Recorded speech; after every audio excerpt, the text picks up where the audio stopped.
Hi friends అందరికీ. ఇప్పుడు ఐపీఎల్లో ట్రెండింగ్ హవా నడుస్తుంది. ఒకే ఒక టాపిక్ గురించి ఐపీఎల్లో అందరూ మాట్లాడుకుంటున్నారు. ఒకే ఒక కుర్రాడు గురించి అయితే నెతుకుతూ ఉన్నారు, గూగుల్లో సెర్చ్ చేస్తూ ఉన్నారు అసలు ఎవరు ఈ కుర్రాడు అని చెప్పేసి. అతనే వైభవ్ సూర్యవంశీ.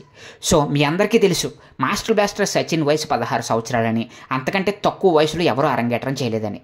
కానీ 14 సంవత్సరాల్లో ప్రతి ఒక్కళ్ళు నువ్వేం చేస్తావు అని అడిగితే 8th క్లాస్ చదువుతాను, 9th క్లాస్ చదువుతాను, నార్మల్గా గల్లీ క్రికెట్ ఆడతాను అని అందరూ కూడా అనుకుంటారు.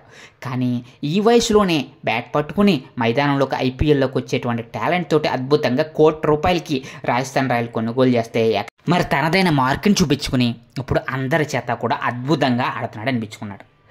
మరి అటువంటి వైభవ్ సూర్యవంశీ యొక్క ఫుల్ లైఫ్ స్టోరీ ఈ వీడియోలో మీకోసం. మీరు ఎవరికైనా ఫస్ట్ టైం మన ఛానల్ చూస్తున్నట్లయితే సబ్స్క్రైబ్ చేసుకోండి. అలాగే మరి ఐపీఎల్లో నెక్స్ట్ టైం ఈ యొక్క సూర్యవంశీని ఏ టీం కొనుగోలు చేయబోతుంది అనేది గెస్ చేయండి, చూద్దాం. అలాగే ఈ వీడియోని లైక్ చేసి మరి మనం సూర్యవంశీ గురించి పూర్తి డీటెయిల్స్ తెలుసుకుందాం. మరి సూర్యవంశీ గురించి తెలుసుకోవాలంటే సూర్యవంశీ ఎప్పుడు పుట్టాడో తెలుసా? మార్చి 27, 2011లో సూర్యవంశీ జన్మించాడు. మరి చిన్న వయసు నుంచి కూడా క్రికెట్ అంటే ఎంతో ఇష్టం అనేసి మరి తన తండ్రి వద్ద శిక్షణ తీసుకుని మరి సూర్యవంశీ బీహార్ రాష్ట్రంలోని సమస్తపూర్ నుండి 10 కిలోమీటర్ల దూరంలో ఉన్న తాజ్పూర్లో పెరగడం జరిగింది. 9 ఏళ్ల వయసులో క్రికెట్ ఆడటం ప్రారంభించి మరి అతను ప్రారంభంలోనే తన తండ్రి వద్ద శిక్షణ తీసుకున్నాడు. మరి ఆ విధంగా శిక్షణ తీసుకున్న 3 సంవత్సరాల పాటు 9 ఏళ్ల నుంచి 12 ఏళ్ల వయసు వరకు కూడా సూర్యవంశీ అద్భుతమైనటువంటి క్రికెట్లో శిక్షణ పొందడం జరిగింది. ఆ తర్వాత 12 ఏళ్ల వయసులో బీహార్లో అండర్-19 జట్టు తరపున వినూ మన్కడ్ ట్రోఫీలో ఆడాడు. మరి అలా ఆడడం మరి చిన్న వయసులోనే క్రికెట్ ఆడినటువంటి రెండవ బ్యాట్స్మెన్గా రికార్డు సృష్టించాడనమాట. మరి 2024లో ముంబైతో జరిగిన మ్యాచ్లో బీహార్ తరపున ఫస్ట్ క్లాస్ అరంగేట్రం చేశాడు. మరి అలాగా 2024లో ముంబైతో జరిగిన మ్యాచ్లో చేసినటువంటి అరంగేట్రం మరి అతనికి లైఫ్ని మార్చేసింది. అతని 12 సంవత్సరాల 284 రోజులు మాత్రమే అతని వయసు. అప్పటికే మరి బీహార్ తరపున అలా చేయడం అనేది రంజీ ట్రోఫీలో ఆడినటువంటి రెండవ చిన్న వయస్కుడిగా కూడా పేరు ప్రఖ్యాతలు తెచ్చుకున్నాడు.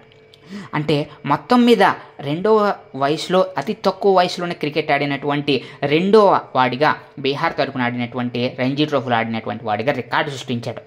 అలాగే యువరాజ్ సింగ్ కన్నా కూడా తక్కువ వయసులో యువరాజ్ సింగ్ 15 సంవత్సరాల 57 రోజుల్లో మరి రంజీ ట్రోఫీకి అయితే ఆడడం జరిగింది. మరి యువరాజ్ సింగ్ కన్నా 3 సంవత్సరాల ముందే ఆడినటువంటి తక్కువ వయసులో ఆడినటువంటి భారతీయ ఆటగాడిగా రికార్డు సృష్టించాడు. మరి ఈ విధంగా 12 సంవత్సరాల 73 రోజుల వయసులో మరి అలీముద్దీన్ అనేటువంటి ఒక క్రికెటర్ భారత్ తరపున ఫస్ట్ క్లాస్ అరంగేట్రం చేసిన రికార్డు కలిగి ఉన్నాడనమాట. ఆయన తర్వాత మనోడే మరి 12 సంవత్సరాల వయసులో 284 రోజుల 12 సంవత్సరాల 284 రోజుల వయసులో అరంగేట్రం చేశాడు. ఈ విధంగా అతి చిన్న వయసులో చేసినటువంటి రెండో వాడిగా రికార్డు సృష్టించాడు రంజీ ట్రోఫీలో. మరి 2024లో 13 సంవత్సరాలు ఉన్నప్పుడు రాజస్థాన్ రాయల్స్ మనోడితోటి ఐపీఎల్ కాంట్రాక్ట్ మీద సైన్ చేయించుకుంది. దీంతో అతి తక్కువ వయసులోనే ఐపీఎల్ కాంట్రాక్ట్కి వచ్చినటువంటి ఆటగాడిగా మరి రికార్డు సృష్టించాడు. అలాగే 13 సంవత్సరాల 269 రోజుల వయసులో ఏం చేశాడనంటే మధ్యప్రదేశ్లో జరిగినటువంటి విజయ్ హజారీ ట్రోఫీలో బీహార్ తరపున ఆడడం ద్వారా లిస్ట్ ఏ క్రికెట్ ఆడినటువంటి చిన్న వయస్కుడిగా పేరు ప్రఖ్యాతలు తెచ్చుకున్నాడు.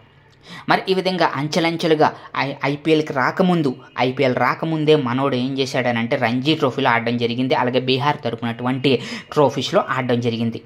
మరి వైభవ్ సూర్యవంశీ మొన్న చేసినటువంటి సెంచరీ కూడా అద్భుతమైనటువంటి రికార్డు సృష్టించాడు. అలాగే 2023లో అంతర్జాతీయ క్రికెట్ కెరీర్ని ప్రారంభించాడు మన సూర్యవంశీ. అండర్-19 జట్టు తరపున చతుర్ముఖ సిరీస్లో ఆడడం జరిగింది. 6 ఇన్నింగ్స్లో 2 అర్ధ సెంచరీలు సహా 177 పరుగులు చేశాడు. మరి 2023 సంవత్సరంలో అండర్-19 తరపున 2 అర్ధ సెంచరీలు చేసినటువంటి మరి తక్కువ వయసులో హాఫ్ సెంచరీలు చేసి రంజీ ట్రోఫీస్లో ఆడినటువంటి అంతర్జాతీయ క్రికెట్ కెరీర్లో ఆడినటువంటి మరి బ్యాట్స్మెన్గా రికార్డు సృష్టించాడు. అలాగే సెప్టెంబర్ 2024లో ఆస్ట్రేలియా అండర్-19 జట్టు తరపున జరిగినటువంటి మ్యాచ్లో భారత అండర్-19 తరపునటువంటి అరంగేట్రం చేసినటువంటి రికార్డు కూడా మనోడు సృష్టించాడనమాట. అలాగే అరంగేట్రంలోనే 58 బంతుల్లో సెంచరీ చేశాడు. అంటే అండర్-19లోనే 58 బంతుల సెంచరీ సాధించాడనమాట. ఇది భారత అండర్-19 ఆటగాడి తరపున అత్యంత వేగవంతమైనటువంటి సెంచరీగా రికార్డు సృష్టించాడు. ఆ తర్వాత 104 పరుగుల వద్ద రన్అట్ అయ్యాడు. ఈ ఇన్నింగ్స్ అండర్-19 అంతర్జాతీయ క్రికెట్లో రెండో వేగవంతమైనటువంటి సెంచరీగా రికార్డు సృష్టించిందనమాట. మరి ఈ విధంగా అండర్-19లో సెంచరీ చేసినప్పటి నుంచి కూడా మరి సూర్యవంశీకి తిరుగులేదు. అలాగే మరి అందరూ కూడా సూర్యవంశీ వైపు అట్రాక్ట్ అవ్వడం జరిగింది. తన అండర్-19 పర్ఫార్మెన్స్ చూసి, అలాగే రంజీ ట్రోఫీలో తన పర్ఫార్మెన్స్ చూసి 177 పరుగులు చేయడం ద్వారా రంజీ ట్రోఫీస్లో అండర్-19 జట్టుల తరపున మరి రికార్డుని సొంతం చేసుకున్నాడు. అలాగే సూర్యవంశీ 2024లో ఏసీసీ అండర్-19 ఆసియా కప్లో కూడా ఆడడం జరిగింది. అందులో 46 బంతులు 76 పరుగులు చేశాడు యూఏఈ అండర్-19 మీద. మరి ఆ తర్వాత సెమీఫైనల్స్లో శ్రీలంక మీద 36 బంతులు 67 పరుగులు చేశాడు.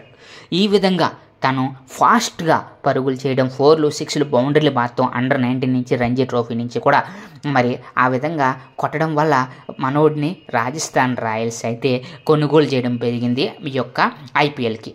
ఐపీఎల్లో సాధారణంగా మరి ఫాస్ట్గానే ఆడవలసి ఉంటుంది కదా, 4లు 6లు ఈ విధంగా మెరుపు బ్యాటింగ్ ఉంటేనే ఐపీఎల్లో ఆడగలరు. మరి ఆ యొక్క బ్యాటింగ్ చూసి మరి రాజస్థాన్ రాయల్స్ మరి మనోడిని అయితే సెలెక్ట్ చేసి కాంట్రాక్ట్ మీద ₹1 కోటి అయితే తీసుకోవడం జరిగింది. మరి ఆ విధంగా ₹1 కోటి వచ్చినటువంటి మనోడిని అనూహ్యంగా జట్టులోకి రావడంతో ఫస్ట్ రాజస్థాన్ రాయల్ కొనుగోలు చేసినా కానీ ఎక్స్ట్రా ప్లేయర్ కింద మాత్రమే ఉంచింది. తర్వాత సంజు శాంసన్కి గాయం అవడం వల్ల మరి ఆ విధంగా కెప్టెన్ అయినట్టు సంజు శాంసన్ గాయం అవ్వడం వల్ల ఎక్స్ట్రా ప్లేయర్ కాస్త బ్యాట్స్మెన్గా రావాల్సి వచ్చింది. అది కూడా ఓపెనర్గా అవకాశం ఇచ్చింది రాజస్థాన్ రాయల్స్. దీంతో మనోడు అరంగేట్రం చేసినటువంటి మొదటి మ్యాచ్లో, ఐపీఎల్ మొదటి మ్యాచ్లోనే 6 కొట్టాడు. స్టార్టింగ్ బాలే 6 కొట్టాడనమాట. అవకాశాన్ని వినియోగించుకుని అలాగే 24 పరుగులు చేశాడనమాట. వేగవంతంగా 24 పరుగులు చేసి ఆ మ్యాచ్లో కూడా అందరినీ కూడా ఆశ్చర్యానికి గురి చేశాడు. ఆ తర్వాత మ్యాచ్ గుజరాత్ తోటి మరి మనందరికీ తెలుసు, ఏకంగా 35 బంతుల్లోనే సెంచరీ చేసి మ్యాచ్ని 1 సైడ్ వార్ చేసి మ్యాచ్ని గెలిపించాడు. ఈ విధంగా మనోడు 14 సంవత్సరాలు 2011లో జన్మించినటువంటి మనోడు అద్భుతంగా ఆడి 9 ఏళ్ల వయసు నుంచి కూడా క్రికెట్ అంటే ఎంత ఇష్టమో మరి మనోడికి చూపించారు. మరి ఈ విధంగా ఇప్పుడు మనోడికి వాల్యూ అమాంతం పెరిగిపోయింది. ఈ ఐపీఎల్ తర్వాత నెక్స్ట్ యాక్షన్లో ఎంత గెలుతాడా అని చెప్పేసి అందరూ కూడా మరి అనుకుంటూ ఉన్నారనమాట. అసలు ఏ టీము తీసుకుంటుంది వైభవ్ సూర్యవంశీని? అప్పుడు ఇంకా మ్యాచ్లు రాజస్థాన్ రాయల్స్ మ్యాచ్లు 2, 3 ఉన్నాయి కదా, ఆ మ్యాచ్లో ఎలా ఆడబోతున్నాడు అనేది అందరూ కూడా మరి ఎదురు చూస్తూ ఉన్నారు. ఎలాగైనా సరే ఈ గొప్ప క్రికెట్ అవ్వాలని, ఇండియాకి భారత్ తరపున అద్భుతమైన ఆడతీరు ప్రదర్శించాలనేసి ఈ యొక్క టాలెంట్ని ఐపీఎల్కి మాత్రమే కాకుండా, డబ్బుల కోసమే కాకుండా మరి ఇండియాకి దేశం కోసం ఉపయోగించాలని క్లిష్టమైన పరిస్థితుల్లో కూడా ఇండియా తరపున మనకున్నటువంటి ప్లేయర్లో గొప్ప player Rohit Sharma hit man ఉన్నాడు. అలాగే మనకి ఇంకా హార్దిక్ పాండ్యా ఉన్నాడు. అలాగే వాళ్ళలాగా సీనియర్స్ లాగా ఒక అద్భుతమైనటువంటి ఆటగాడిగా చూడాలని చెప్పేసి ఎంతోమంది అయితే ఆకాంక్షిస్తూ ఉన్నారనమాట. మరి ఈ విధంగా ఐపీఎల్లో వచ్చినటువంటి ఈ యువ టాలెంట్ని భారత్కి వినియోగించుకుంటే కనుక అద్భుతమైనటువంటి విజయాలు అందించవచ్చని, భారత జట్టును మరింతగా ముందుకు తీసుకెళ్ళొచ్చని చెప్పేసి అందరూ కూడా కోరుకుంటూ ఉన్నారు, నిపుణులు కూడా అభిప్రాయపడుతూ ఉన్నారు. మరి మీరేమనుకుంటున్నారు సూర్యవంశీ గురించి? అలాగే ఐపీఎల్లో నెక్స్ట్ ఏ టీం కొనుగోలు చేయబోతుంది అనేది మీరు ఎవరైనా గెస్ చేయగలరా? గెస్ చేయగలిగితే కానీ కామెంట్ సెక్షన్లో కామెంట్ చేయండి. అలాగే మరి ఈ సూర్యవంశీకి సంబంధించినటువంటి మరి ఈ యొక్క రికార్డ్స్ అనేవి ఇంకా ఎవరైనా తిరగరాయగలరంటారా? అది కూడా కామెంట్ సెక్షన్లో కామెంట్ చేసి మా ఛానల్ని సబ్స్క్రైబ్ చేసుకోండి. మరి భారత్కి ఎంతో అవసరమైంది యువ టాలెంట్. ఈ ఐపీఎల్ ద్వారా పెద్ద పెద్ద సీనియర్స్ కూడా ఆడలేనటువంటి షాట్స్ కానీ అలాగే సెంచరీలు కానీ ఈ యొక్క యువ ఆటగాడు రికార్డ్ చేయడంతో యువకుల్ని ప్రోత్సహించాలి, యువకులకి పెద్ద పీట వేయాలనేసి అందరూ కూడా అభిప్రాయపడుతూ ఉన్నారు. యంగ్ టాలెంట్ని ఎంకరేజ్ చేస్తే ఇండియా కనుక యంగ్ ప్లేయర్స్ ఉంటే అద్భుతంగా ఆడతారు, వాళ్ళకి ఎక్కువ ఫ్యూచర్ ఉంటుంది, ఎక్కువ రోజులు కంటిన్యూ అవుతారు. కాబట్టి క్రికెట్లో మరి ఆపోజిట్ టీమ్స్కి గొప్పగా బలంగామైనటువంటి ఇండియా టీం తయారవుతుంది అనేసి అందరూ కూడా అభిప్రాయపడుతూ ఉన్నారు. మరి ఇది ఫ్రెండ్స్ ఈరోజు మన వీడియో. ఈ వీడియో మీకు ఎలా అనిపించిందో కామెంట్ సెక్షన్లో కామెంట్ చేసి మా ఛానల్ సబ్స్క్రైబ్ చేసుకుని పక్కన ఉన్న బెల్ ఐకాన్ని క్లిక్ చేసేయండి. Thank you friends, thank you so much.